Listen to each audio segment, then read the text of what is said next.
Hola, ¿qué tal? Bienvenidos de nuevo a Audiolibros con Texto, un canal donde la literatura cobra vida para todos los públicos, tanto para quienes disfrutan de una narración pausada como para quienes desean seguir cada palabra por escrito, ya sea por interés en la ortografía, por dificultades auditivas o por el deseo de practicar español como segunda lengua. Yo soy la voz humana que le acompañará en la lectura de esta historia ambientada en la Inglaterra rural de entreguerras. Nos situamos en Exmoor, una región del suroeste británico surcada de caminos estrechos, aldeas dispersas y colinas cubiertas de brezo. En este paisaje solitario y apacible, un accidente a caballo altera de forma inesperada la vida de una pequeña comunidad. Todo parece indicar que se trata de una desgracia sin mayores misterios. Sin embargo, hay quien sospecha que la verdad es más turbia de lo que aparenta. En este relato, escrito por el británico Edward Phillips Oppenheim y publicado en los años 30, lo que comienza como una muerte accidental se convierte en una incómoda paradoja legal y moral. Un nuevo personaje aparecerá pronto, Nicholas Goad, antiguo agente de Scotland Yard, que tras resolver un famoso caso internacional disfruta de unas merecidas vacaciones. Lo que no esperaba era encontrarse de nuevo frente al enigma y al crimen. Le invito a dejarse llevar por la atmósfera del relato. Las lluvias de verano, los caminos solitarios, los silencios tensos entre marido y mujer, las miradas esquivas en los pueblos pequeños. A veces el mayor misterio no está en lo que se dice, sino en lo que se calla. Y ahora da comienzo el relato. A un lado de uno de esos caminos serpenteantes que comunican unas pocas aldeas dispersas en el extremo inferior de Exmoor con la próspera ciudad de Market Bridgeford, un hombre permanecía de pie, absorto en su tarea. Estaba pintando, con escaso talento, una acuarela paisajística. A unos metros, a la sombra de un seto alto, descansaba un viejo coche Ford. Sentado junto al artista y visiblemente aburrido, había un perro pequeño, blanco y regordete, de tipo Sillingham. El hombre, en realidad, no tenía el aspecto de un pintor, ni lo era. Tenía una complexión robusta, el cutis algo rojizo, ojos azules penetrantes y una mandíbula decidida. Su rostro, que en otras circunstancias habría podido parecer pesado o vulgar, se salvaba por una boca de expresión irónica. Tenía abundante cabello castaño oscuro, y los dedos con los que sujetaba el pincel eran más propios de un escultor que de un acuarelista.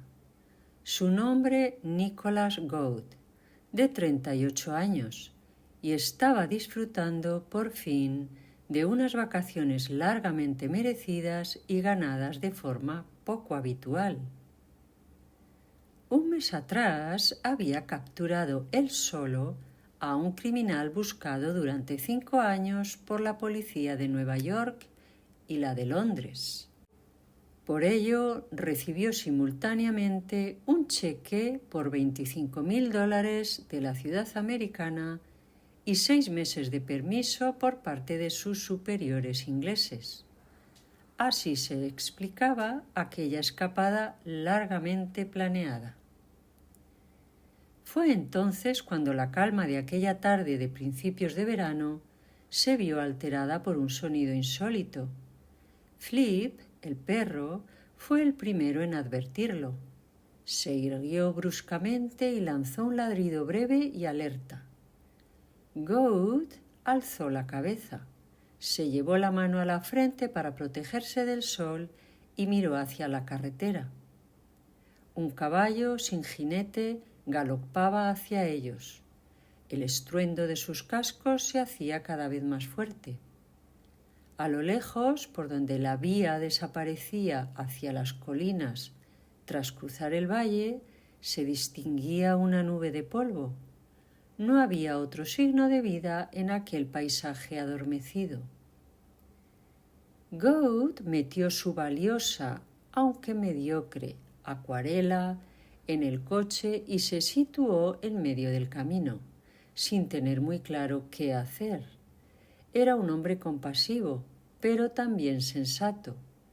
No pensaba arriesgar la vida ni romperse un brazo por culpa de un caballo desbocado que, probablemente, se detendría solo en cuanto se agotara. Pero no hizo falta intervenir. El animal, al verlo, aminoró. Miró a su alrededor con nerviosismo y luego se acercó al paso.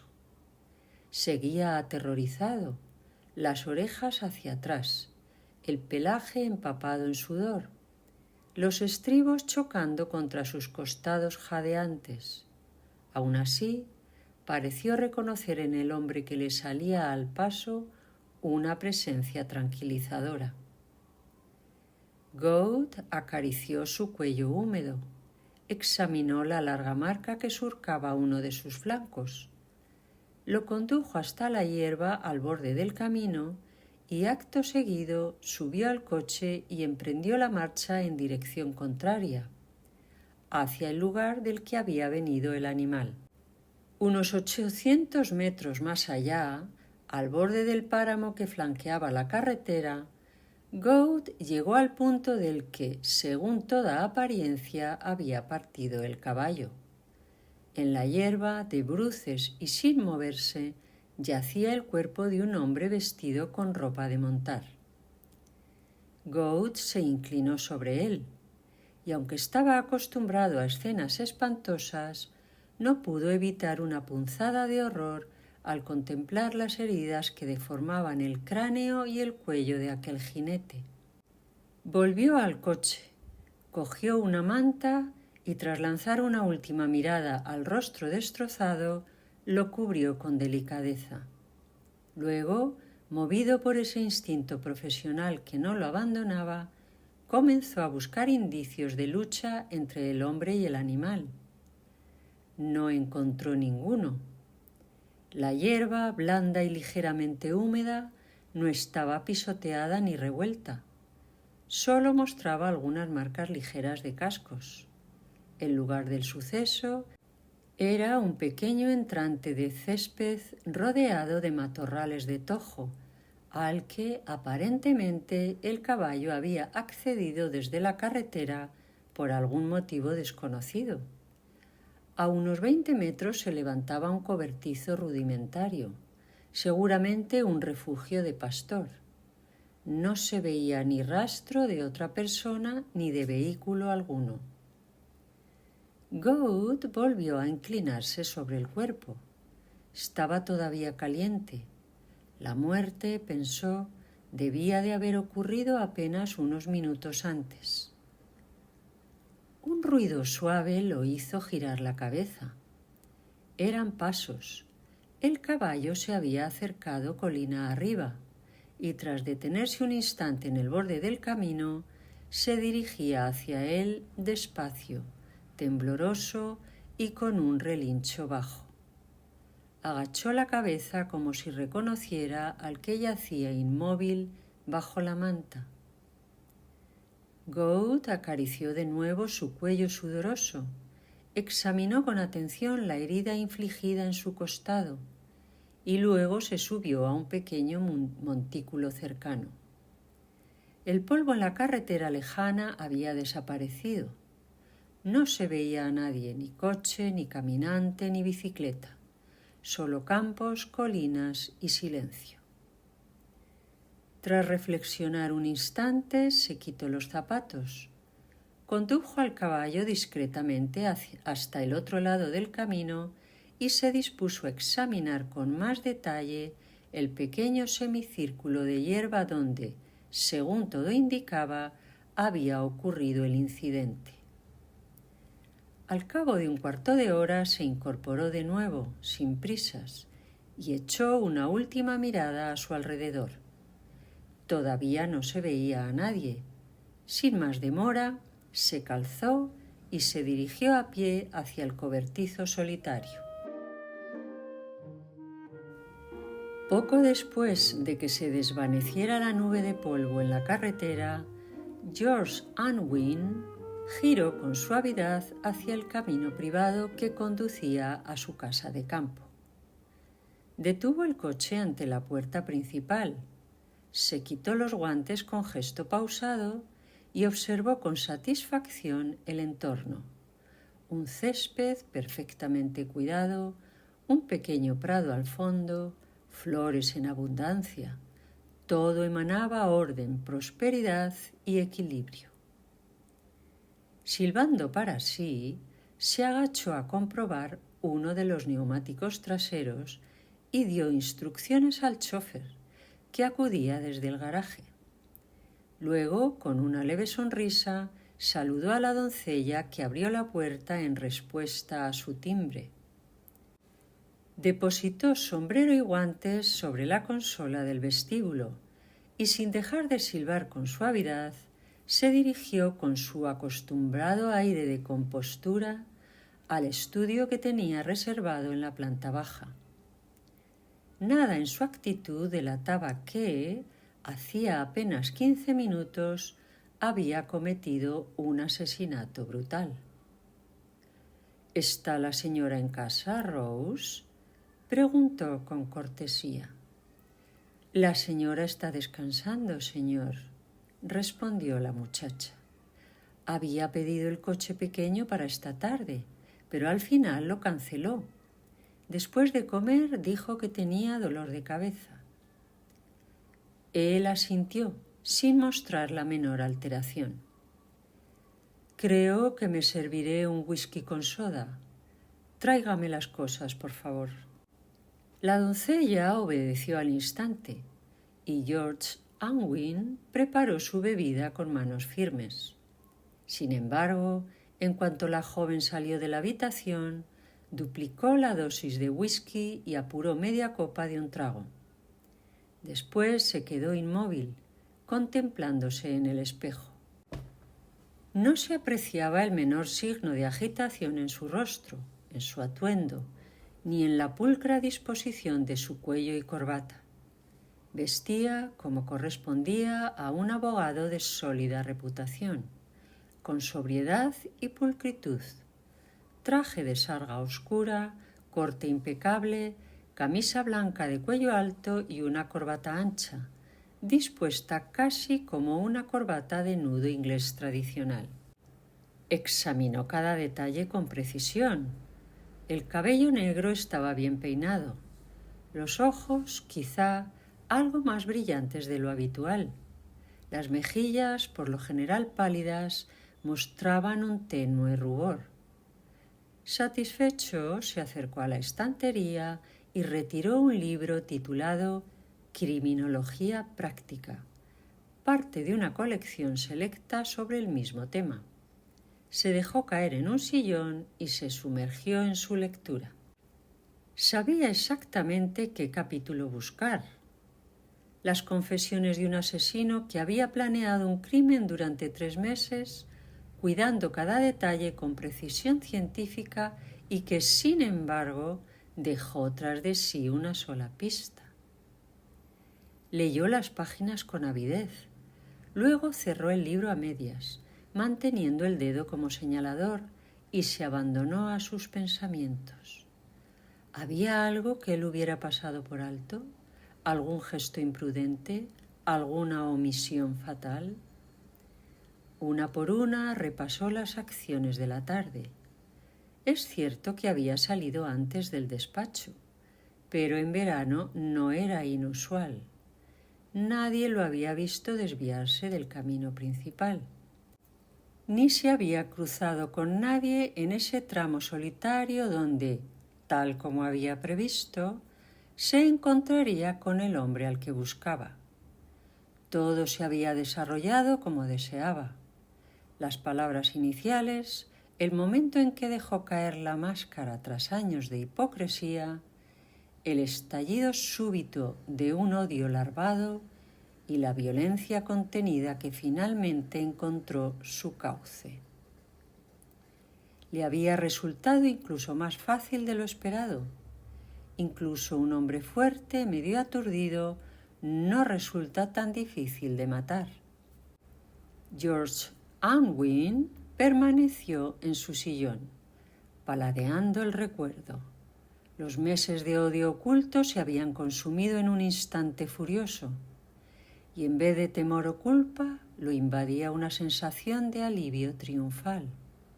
Se decía a sí mismo que no había cometido errores, que estaba a salvo, que aquella agonía secreta, ese infierno invisible que había convertido su vida en una farsa, había terminado por fin. Pero el horror aún no se había manifestado. Se oyó el leve sonido de unos pasos en el pasillo, y George Unwin apretó con fuerza el libro que sostenía. Lo dejó sobre la mesa justo cuando se abría la puerta y su esposa entraba en la habitación. Se incorporó a medias. Sus modales, como siempre, eran impecables. «¿Has llegado temprano, George?», comentó ella. Él asintió. En el despacho había poco movimiento. «¿Rose va a servirnos el té en el jardín?». «Por supuesto», respondió ella. Mientras la mujer llamaba a la doncella, Unwin la observó con atención. Tenía un rostro de facciones suaves, de esas que resultan difíciles de recordar con precisión. Llevaba los labios de un rojo intenso, y sus ojos poseían un color incierto, cambiante. Su figura era esbelta, su porte elegante. Había algo extranjero en su aire general, aunque en realidad había nacido y vivido casi toda su vida en el pueblo vecino.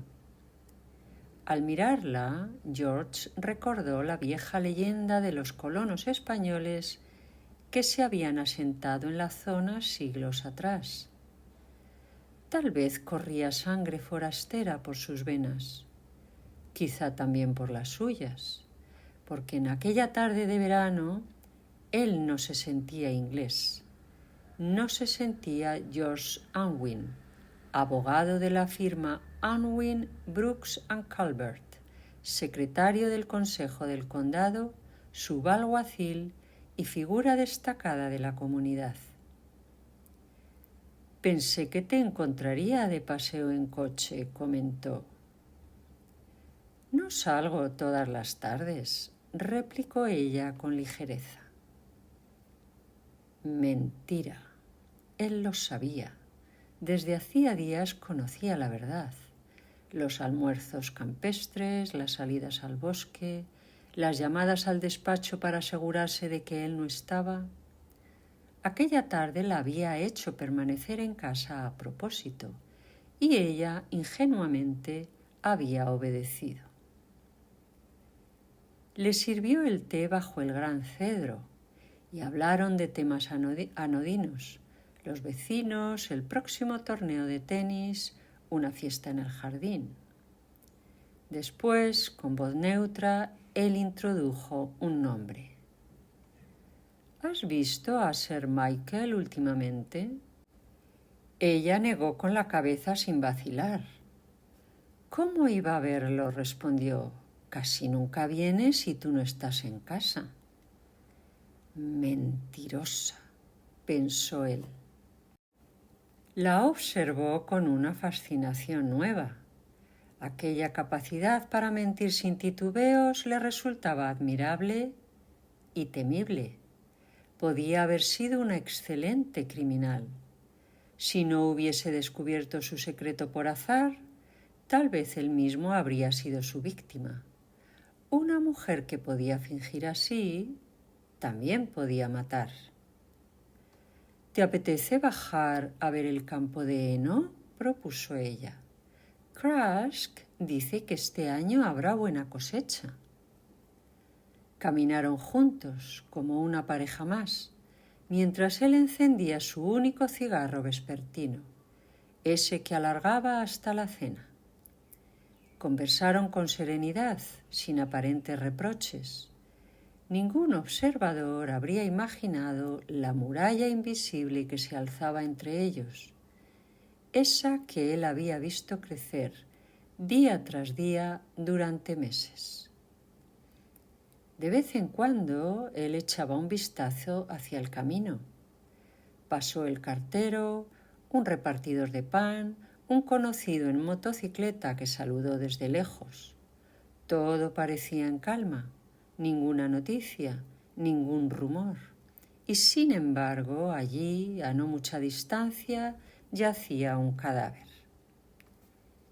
George Unwin se vistió para la cena con su habitual meticulosidad, observándose en el espejo con atención.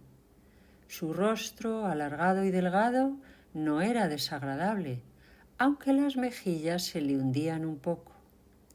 No parecía el rostro de un asesino, pensó mientras se ajustaba la corbata. Nadie lo creería capaz de un crimen, nadie, y nadie lo sabría jamás. Sonrió para sí, pensó en su futuro, ejerciendo sus cargos con la misma dignidad de siempre, siendo respetado por todos. Un hombre tal vez un poco seco, algo severo en el trato, pero intachable. ¿Quién podría imaginar que pertenecía a esa hermandad espectral, la de quienes han cruzado el umbral del crimen? Algunos de sus miembros habían subido al cadalso, otros, como él, pasarían inadvertidos. Durante la cena, acompañada de champán por decisión suya, el demonio pareció apoderarse de él. Habló con una efusividad inusual, halagó a su esposa, se mostró encantador, la hizo reír. Ella, sin embargo, empezó a mostrarse incómoda, y eso, en cierto modo, la hacía aún más hermosa. Después salieron juntos al jardín. Él le rodeó la cintura con el brazo, le tomó la mano. A pesar de la calidez de la noche de junio, sus dedos estaban helados. Cantaba un ruiseñor. Se detuvieron a escucharlo. Ella temblaba. A él no le producía ningún placer abrazarla ni besar esos labios que se resistían al contacto.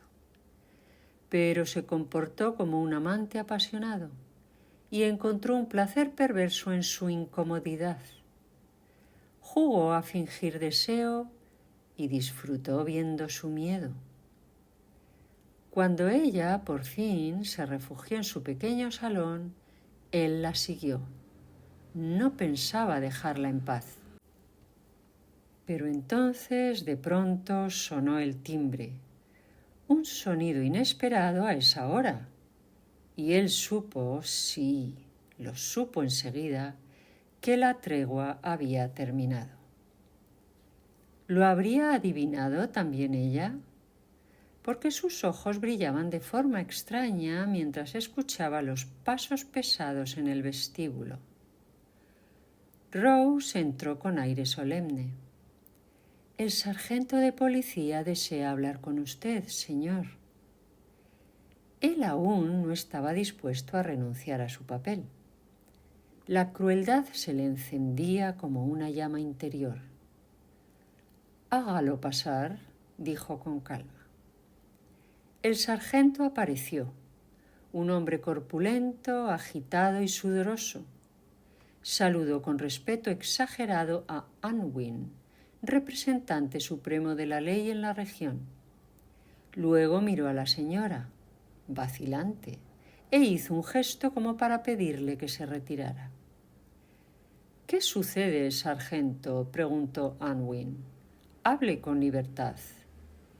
Es un asunto feo, señor, contestó el agente dándole vueltas a la gorra.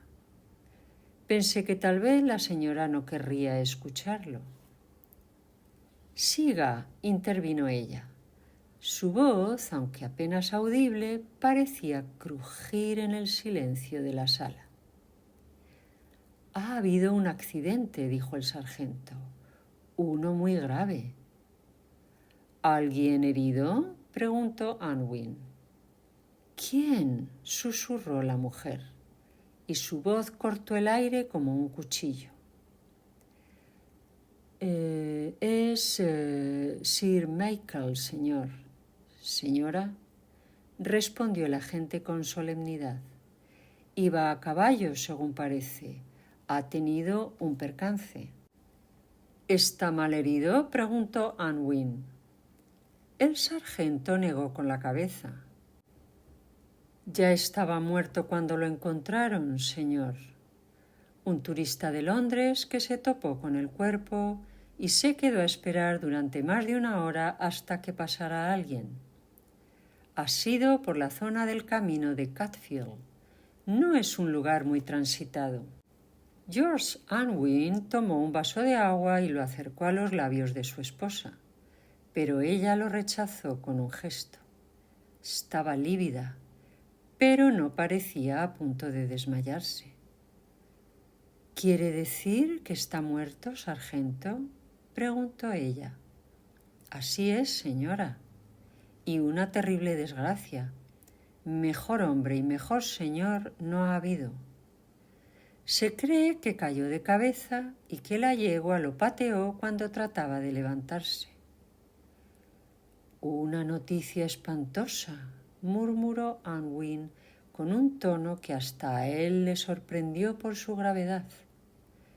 Luego añadió: ¿Dónde han llevado el cuerpo?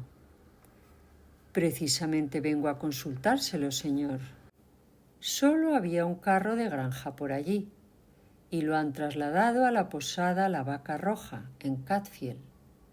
Lo han colocado en el salón principal. El inspector me envió de inmediato a preguntarle si desea que la investigación se celebre allí o si prefiere otra disposición. Por un instante, Unwin estuvo a punto de perder el control. Con su memoria prodigiosa, su dominio del detalle y su cálculo riguroso de lo que debía y no debía hacer, había olvidado un dato crucial. Él era el forense y le correspondía a él presidir la investigación sobre aquella muerte. Sin embargo, cuando habló, lo hizo tras una breve pausa y con voz perfectamente modulada, aunque le resultara casi irreconocible. Que el cuerpo permanezca allí. La investigación podrá llevarse a cabo en el salón de actos de la misma posada. El sargento se despidió con respetuoso ademán y Rose lo condujo hacia la cocina, donde le esperaba algo caliente. George Unwin y su esposa se quedaron solos. En la sala se había tornado más oscuro, como si el aire mismo se hubiera densificado. Unwin se inclinó para encender la lámpara, pero ella lo detuvo con un grito breve y seco. «No lo hagas, George. No puedo soportarlo. Escúchame. Mírame. Quiero ver tu rostro». Él se giró con lentitud, sin vacilar. Sus miradas se encontraron. La de ella ardía con una mezcla de temor y desconfianza casi histérica. La suya era una máscara. «¿Tú lo sabías?», murmuró ella. «Seamos razonables», respondió él con frialdad. «¿Cómo iba a saberlo? ¿Y por qué te lo habría ocultado todo este tiempo?». Ella no dijo nada más. Pasados unos segundos desvió la mirada. Parecía mirar a través de las paredes, perdida en un pensamiento tan oscuro que incluso él, que no temía nada, sintió un escalofrío. Él cambió de postura, incómodo. «¿Te ha afectado mucho?», dijo, como quien comenta una obviedad. Era un viejo amigo, claro, pero apenas lo veíamos. Ella no respondió. Su silencio tenía una densidad inquietante, como si las palabras que no decía fueran más reales que cualquier frase. Y por primera vez desde aquella tarde, George Unwin sintió algo parecido al miedo. George Unwin jamás había encarnado con tanta perfección la dignidad de la ley como en aquella investigación. Fue él mismo quien, en la pequeña sala donde yacía el cuerpo del fallecido, retiró la sábana que lo cubría y, con el médico a su lado, explicó con voz grave la naturaleza de las heridas. Luego, ya en su asiento de forense en la gran sala de la posada La Vaca Roja, se dirigió con tono humano, incluso compasivo, a los miembros del jurado.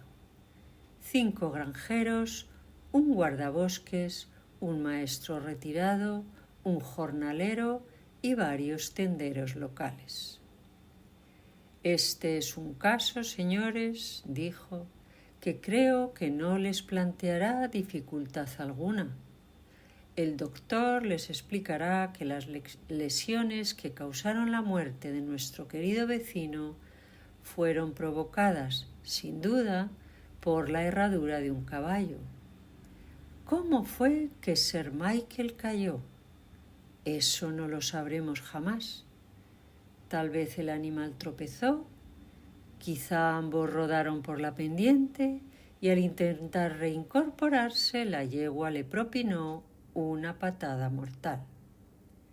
Son conjeturas. Lo cierto es que, por desgracia, los accidentes ocurren». El murmullo general indicaba asentimiento. «Un caballo como el de Sir Michael no suele encabritarse así», comentó uno de los granjeros. «Él era un gran jinete». «Probablemente», intervino Unwin con calma. Algo lo asustó. Se desvió hacia la pequeña pradera donde se encontró el cuerpo. La subida desde la carretera tiene cierta inclinación.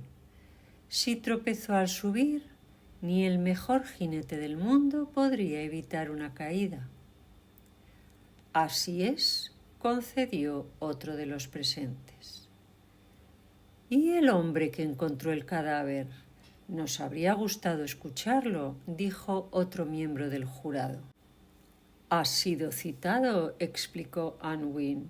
«Incluso hemos esperado 10 minutos, pero no creemos que pueda aportar mucho, a menos que los señores deseen que aplacemos la sesión.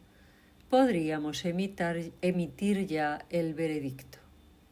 No quiero hacerles perder una segunda tarde, menos aún en plena época de siega».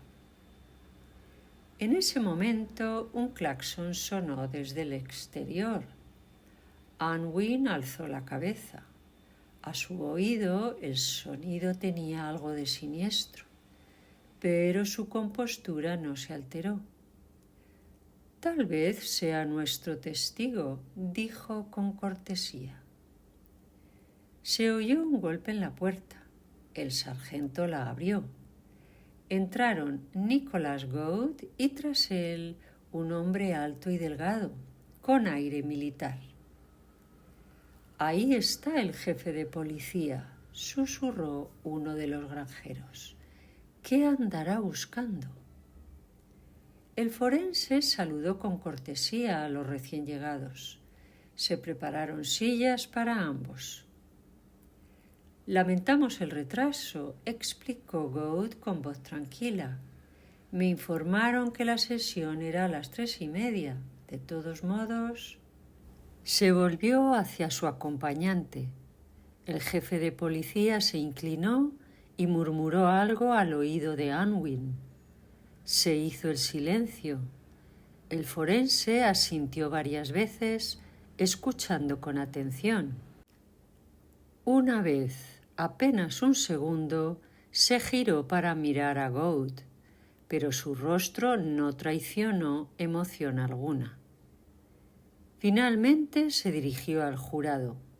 Caballeros, el capitán Faulkner me ha comunicado ciertas observaciones que convendría investigar. Señala, con razón, que ustedes no han visitado el lugar del suceso. Yo mismo no consideré necesario hacerlo, pero dado que él opina lo contrario, propongo que se trasladen allí mañana por la tarde. ¿Les conviene? El jurado asintió. Entonces así será, concluyó Unwin. El juicio queda aplazado hasta mañana a las 2. Habrá vehículos esperando aquí mismo, ¿de acuerdo, capitán? Perfectamente, respondió Faulkner. Lamento tener que intervenir, Unwin. Aparentemente todo está claro, pero hay un par de detalles que convendría aclarar. Y no debemos ignorar la aportación del señor Gould. Mi único deseo, dijo Unwin con una leve inclinación, es que el proceso se desarrolle conforme a la ley y atendiendo a cualquier teoría razonable que se desee presentar. Caballeros, no les retengo más. La sesión queda oficialmente aplazada.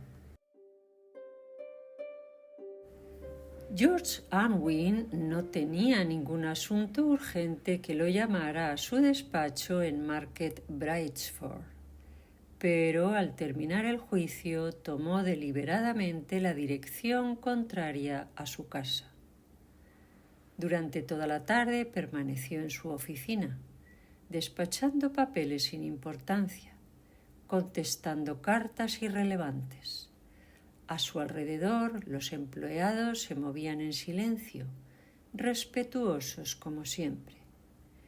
No fue hasta que el último de ellos se atrevió a toser con timidez y decir que ya era la hora de cerrar, que Unwin se dio por aludido. Salió del edificio con su andar pausado.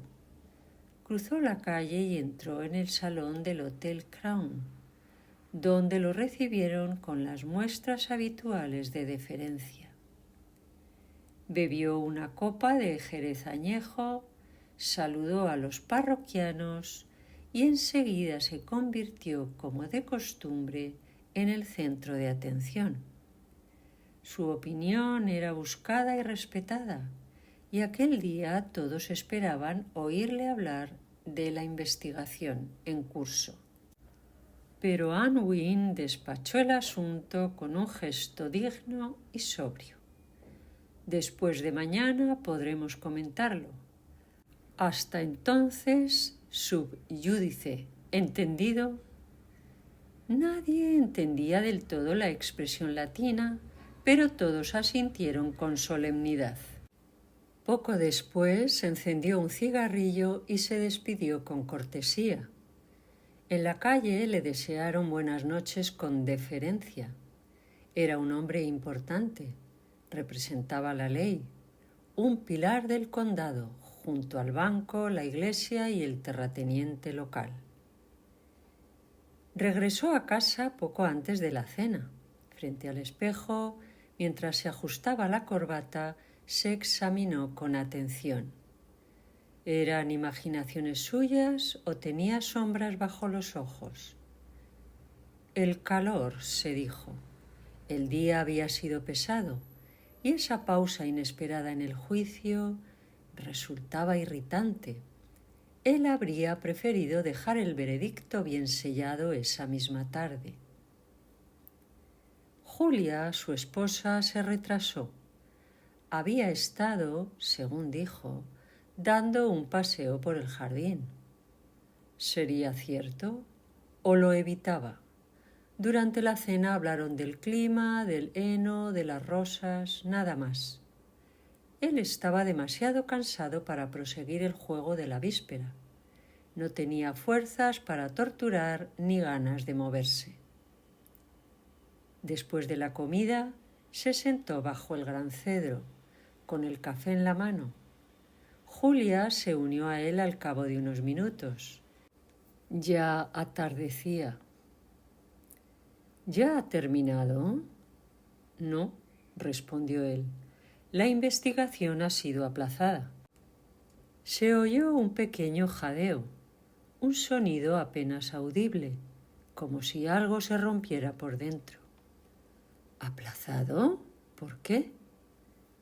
Él apartó la ceniza del cigarro con un gesto lento. El capitán Faulkner, el jefe de policía, llegó con el testigo justo cuando el jurado estaba listo para dictar sentencia.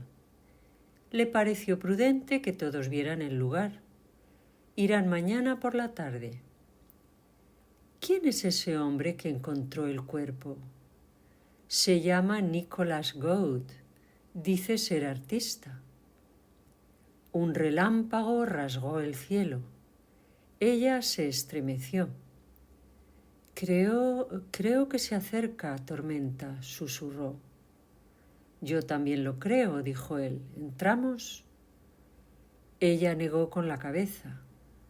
Dime, le rogó, ¿qué significa realmente este aplazamiento?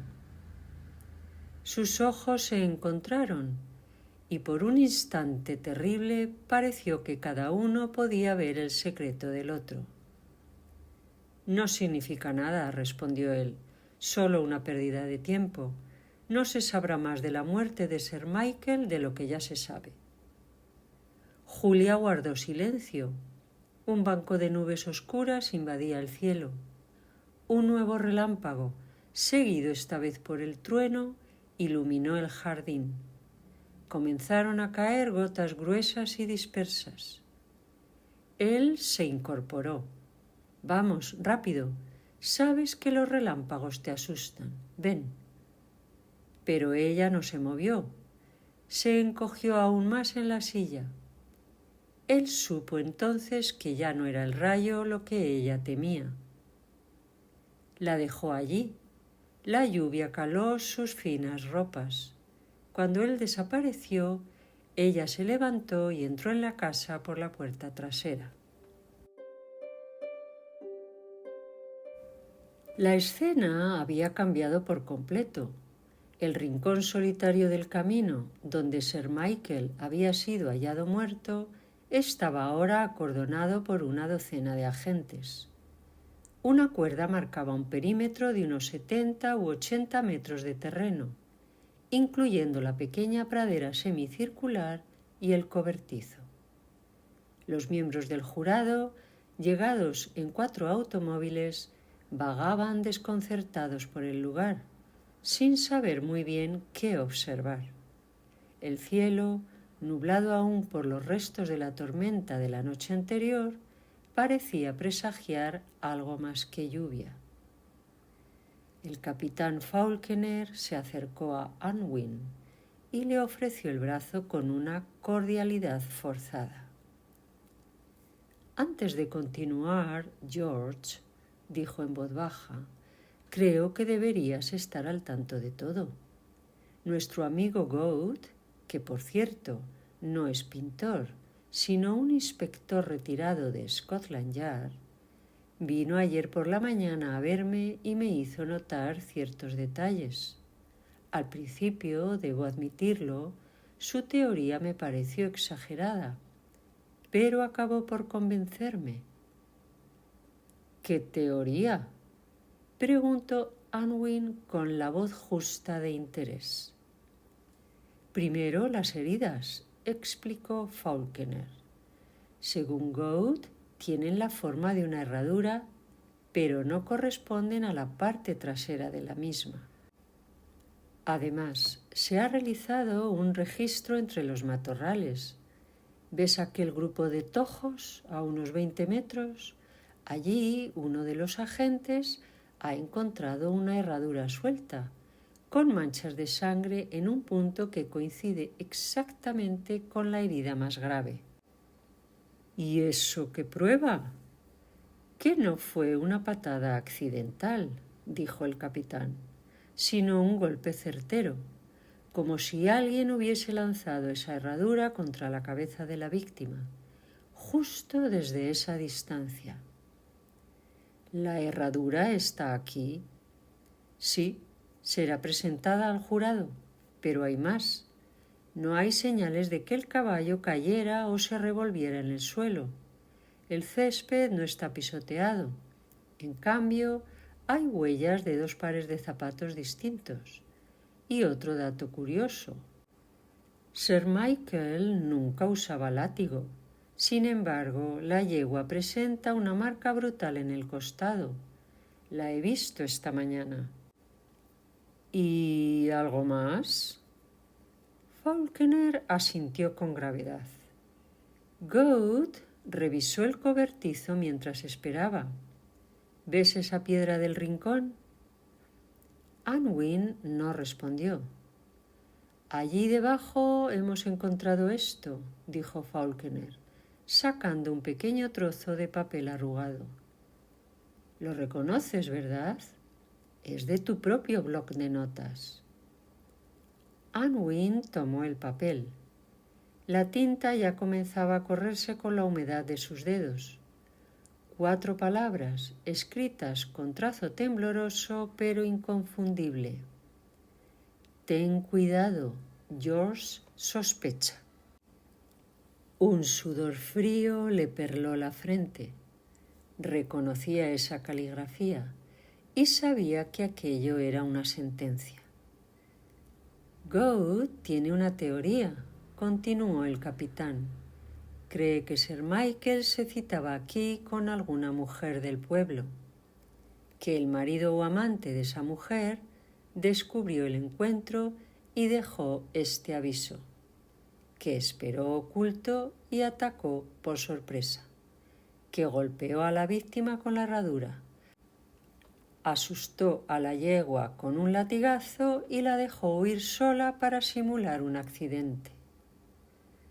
Interesante, murmuró Anwin. Mis felicitaciones a Mr. Goat.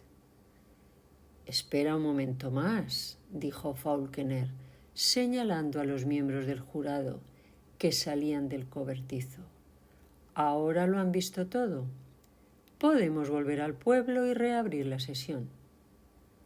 Con este nuevo escenario, admitió Anwin, mis primeras instrucciones al jurado quedan sin fundamento. Esta vez, supongo, el veredicto será homicidio premeditado por persona desconocida. Pero al girarse notó algo extraño. 2 de los policías que custodiaban el área se habían acercado discretamente a su posición. Entonces, con naturalidad fingida, deslizó una mano al bolsillo interior de su chaleco, de allí a sus labios.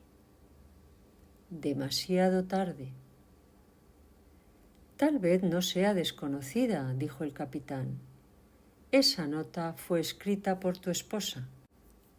La huella del coche que llegó hasta aquí coincide con los neumáticos del tuyo, y la herradura, con sangre aún fresca, fue la misma que recogiste junto al puente de Catfield hace una semana. Esta parte, George, me resulta dolorosa, pero debo pedirte que te consideres arrestado. Las esposas se cerraron en torno a sus muñecas sin darle tiempo a reaccionar. A lo lejos, entre las colinas, se divisaba un extremo de su propia casa.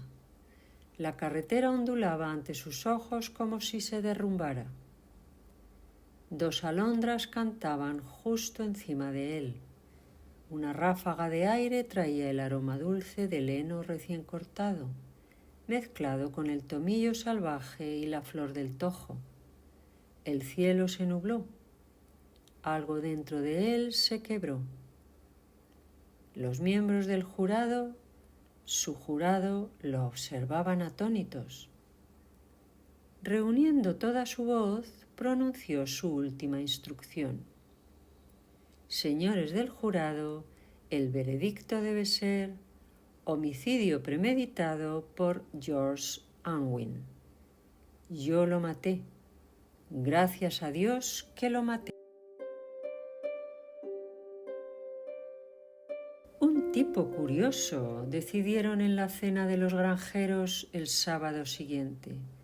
25 años como funcionario severo, cumplidor de la ley, ejemplo de conciencia, y resulta ser un asesino. Desde el punto de vista criminológico, un caso asombrosamente interesante, declaró su sucesor, el forense adjunto.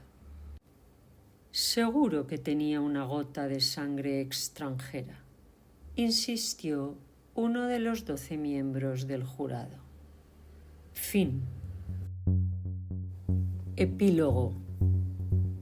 Más allá del crimen y su resolución, lo que verdaderamente conmueve en esta historia es el retrato de una mente contenida al límite, un hombre cuya vida, aparentemente recta y ordenada, alberga silencios más oscuros que cualquier tormenta. Unwin no es el clásico asesino pasional. Es metódico, calculador, incluso educado. Y, sin embargo, su lógica es tan peligrosa como cualquier impulso descontrolado. La figura de Nicholas Gould, el detective retirado, añade equilibrio. Representa la intuición que observa lo que otros dan por sentado. Un hombre silencioso que, sin alzar la voz, descubre lo que el poder quería ocultar. Un contrapunto sutil a la arrogancia de quien cree que puede dictar el relato y salirse con la suya. Pero hay otro matiz que no se debe pasar por alto. En la última frase de este relato, uno de los jurados, quizá el más locuaz, quizá el más rudo, atribuye lo ocurrido a una posible gota de sangre forastera. Hoy esta afirmación puede resultarnos chocante, pero si prestamos atención descubriremos que esta desconfianza hacia lo extranjero fue una constante en la sociedad británica durante siglos. En el mundo cerrado de las aldeas inglesas, cualquier acento, gesto o apellido que no encajara con lo esperado generaba reservas. Incluso en la ficción, este recelo está presente. Pensemos, por ejemplo, en Hercule Poirot, el célebre detective creado por Agatha Christie. Aunque su talento era incuestionable, muchos personajes británicos lo ridiculizaban por su origen belga, su acento o sus costumbres exóticas. Ser extranjero, aunque uno fuera amable, culto o útil, implicaba no pertenecer del todo. Esta actitud se reflejaba en la literatura de la época, y Oppenheim no fue una excepción. De hecho, el comentario final del jurado, una gota de sangre forastera, no pretende resolver el misterio, sino más bien apartarlo de lo propio, dejarlo fuera del círculo. Era una forma de proteger la identidad comunitaria, atribuyendo lo anómalo a lo ajeno. Entender este contexto nos permite apreciar más profundamente el dilema que plantea el relato, no solo el del forense, sino también el de la comunidad, que debe enfrentar una verdad que contradice su imagen de orden, moralidad y pertenencia. Desde este canal, Audiolibros con Texto, comparto esta lectura con la intención de que pueda disfrutarse de múltiples maneras, con los oídos, con la vista o con ambos sentidos a la vez. Gracias por escuchar y leer con atención. Si esta historia le ha gustado, puede explorar otros relatos similares en la lista de reproducción.